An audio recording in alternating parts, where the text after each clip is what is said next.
जनाब वक्त वक्त की बात होती है, कोई कह जाता है तो कोई सह जाता है। नमस्कार, जय हिंद साथियों। रीट एग्ज़ाम 2021 के जो नया पाठ्यक्रम आया उसके अंदर भारतीय संविधान का निर्माण और उसकी विशेषताएं, ये नया बिंदु जोड़ा गया है। तो आज के इस वीडियो के अंदर हम भारतीय संविधान की जो विशेषताएं हैं वो देखते हैं। वीडियो को आप लाइक कर दीजिएगा, शेयर कर दीजिएगा और पहली बार देख रहे हैं तो सब्सक्राइब भी कर लीजिएगा। ये जितने भी टॉपिक हैं जो नए जुड़े हैं और जो पुराने पहले से है सामाजिक अध्ययन के अंदर, इनकी टॉपिक वाइज अपनी टेस्ट सीरीज भी चलती है। लगभग 55 टेस्ट वीडियो डाले जा चुके हैं। आप प्लेलिस्ट में जाएंगे चैनल पे तो रीट सामाजिक अध्ययन टॉपिक वाइज टेस्ट सीरीज इस नाम से प्लेलिस्ट बनी हुई है, वो सर्च करके देखिए। बहुत ही बेहतरीन तरीके से प्रश्नों के साथ में व्याख्या भी बताई गई है उनकी।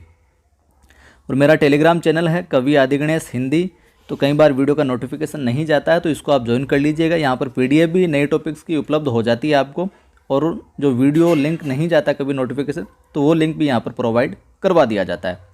प्रारंभ करते हैं भारतीय संविधान की विशेषताएँ। जितना अपने पाठ्यक्रम में जुड़ा है, जितना अपने पाठ्यक्रम में आवश्यक है वो तमाम। तो भारतीय संविधान विश्व का अनूठा संविधान है। इसकी अनेक ऐसी विशेषताएं जो इसे विश्व के अन्य संविधानों से अलग करती है, जो निम्नलिखित है। सबसे पहली जो इसकी विशेषता है, विश्व का सबसे बड़ा संविधान है। ये भारत का संविधान विश्व का सबसे बड़ा संविधान है। संविधान में केवल संघ सरकार की शासन व्यवस्था का प्रावधान है, अपितु राज्यों की प्रशासनिक व्यवस्था का भी उसमें वर्णन देखने को मिलता है। इसके विपरीत हम बात करें संयुक्त राज्य अमेरिका के संविधान की, तो तुलनात्मक रूप से ये क्या है, छोटा है। तुलनात्मक रूप से छोटा संविधान है।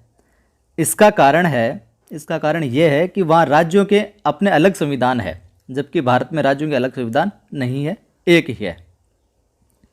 दूसरी इसकी व्यवस्था आती है, जो विशेषता है संघात्मक व्यवस्था, ये देखने को मिलती है सेकंड विशेषता में। तो संघ सरकार और राज्य सरकारों के आपसी संबंधों के आधार पर संविधान दो प्रकार के होते हैं। पहला संघात्मक आ जाता है और दूसरा एकात्मक, ठीक है।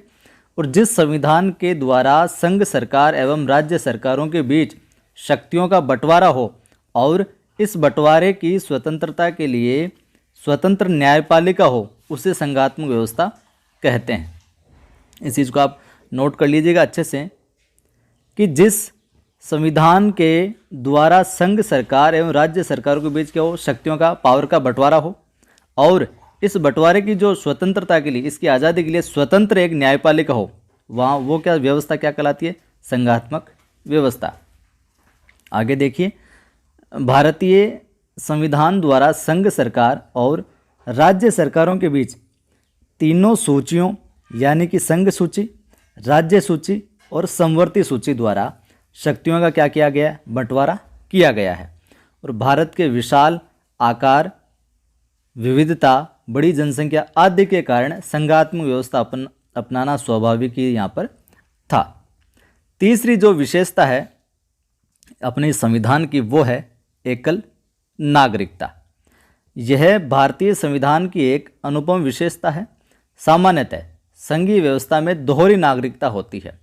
सामान्य तौर पे क्या होता है, जो संघीय व्यवस्था होती है वहाँ पर क्या, दोहरी नागरिकता होती है। लेकिन एक देश की एवं दूसरी उस राज्य की जहाँ वे रहते हैं, एक तो कंट्री की देश की होगी, दूसरी जिस राज्य में वो रहते हैं वहाँ की, जैसे संयुक्त राज्य अमेरिका में। लेकिन भारत में संघात्मक व्यवस्था होते हुए भी इकहरी नागरिकता का ही प्रावधान किया गया है।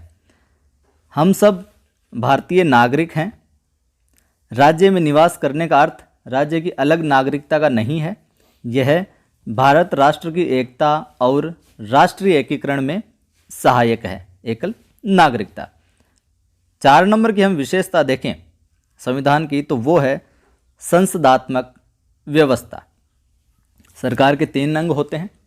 पहला व्यवस्थापिका, दूसरा कार्यपालिका और तीसरा है न्यायपालिका।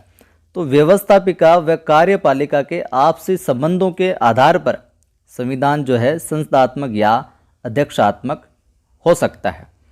भारत की कार्यपालिका अर्थात प्रधानमंत्री एवं मंत्रिपरिषद अपने कार्यों एवं कार्यकाल के लिए व्यवस्थापिका अर्थात संसद के प्रति क्या है, उत्तरदायी होती है।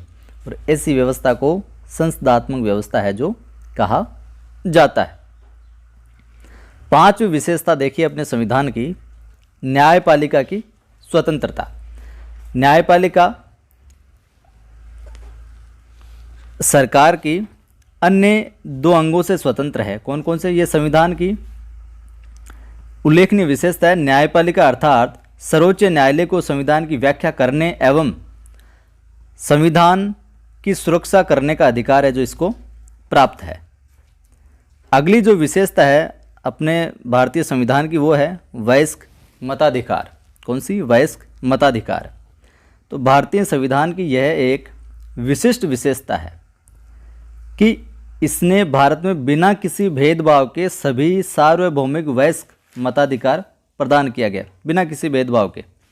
प्रारंभ में मताधिकार की जो न्यूनतम आयु थी वो 21 वर्ष रखी गई थी कि जो 21 साल का है वही मत दे सकता है, वोट कर सकता है, जिसे अब 18 वर्ष जो कर दिया गया है।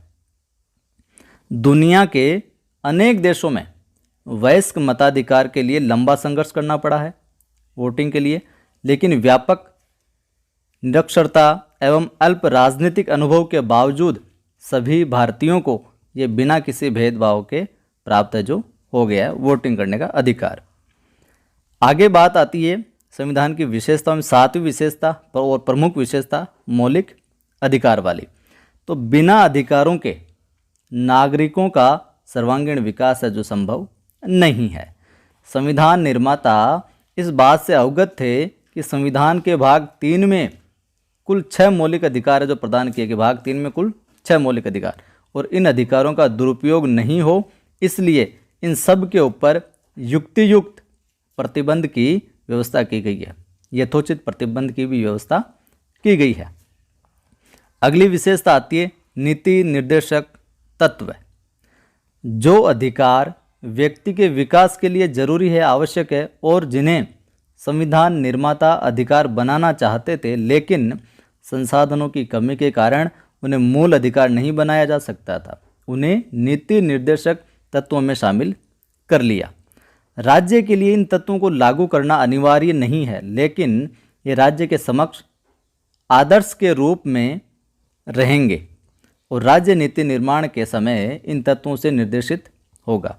राज्य नीति निर्माण के समय इन तत्वों से निर्देशित होगा। अगली विशेषता देखते हैं संविधान के विभिन्न स्रोत।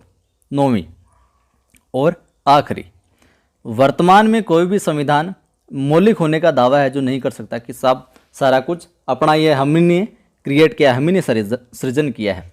प्रत्येक संविधान किसी अन्य संविधान से प्रेरित है। भारतीय संविधान के कई प्रावधान भी दूसरे संविधानों से प्रेरित है लिए गए। मौलिक अधिकारों की धारणा और स्वतंत्र व सर्वोच्च न्यायपालिका की धारणा है अमेरिकी संविधान से प्रेरित है। कौन सी? मौलिक अधिकारों की धारणा और स्वतंत्र व सर्वोच्च न्यायपालिका की धारणा कहाँ से है? अमेरिकी संविधान से प्रेरित है।